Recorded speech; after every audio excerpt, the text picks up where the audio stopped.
July 31వ తేదీ 2025వ సంవత్సరం గురువారం.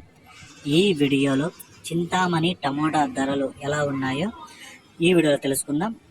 ఇక వేలంపాటలు అయితే ఈ చింతామణి మార్కెట్లో అయితే జరుగుతూనే ఉన్నాయి. ఇప్పటి వరకు జరిగిన వేలంపాటల ప్రకారం మాత్రమే ఈ ధరలు. ఇక్కడ 14 కేజీల బాక్సులు 3వ రకం కాయలు 100 రూపాయల నుంచి ప్రారంభమై 150, 200, 250, 300 వరకు అయితే పలికాయి. 2వ రకం కాయలు చూసుకుంటే 300 నుంచి ప్రారంభమై 350, 400, 450 రూపాయల వరకు అయితే పలికాయి. 1వ రకం కాయలు చూసుకుంటే 480 రూపాయల నుంచి ప్రారంభమై 500, 530, 550, 570, 600, 620 రూపాయల వరకు అయితే 1వ రకం కాయలు పలికాయి. ఇప్పటి వరకు జరిగిన వేలంపాటల ప్రకారం చింతామణిలో టాప్ రేటు 670 రూపాయలు, 670 రూపీస్ చింతామణి టాప్ రేట్.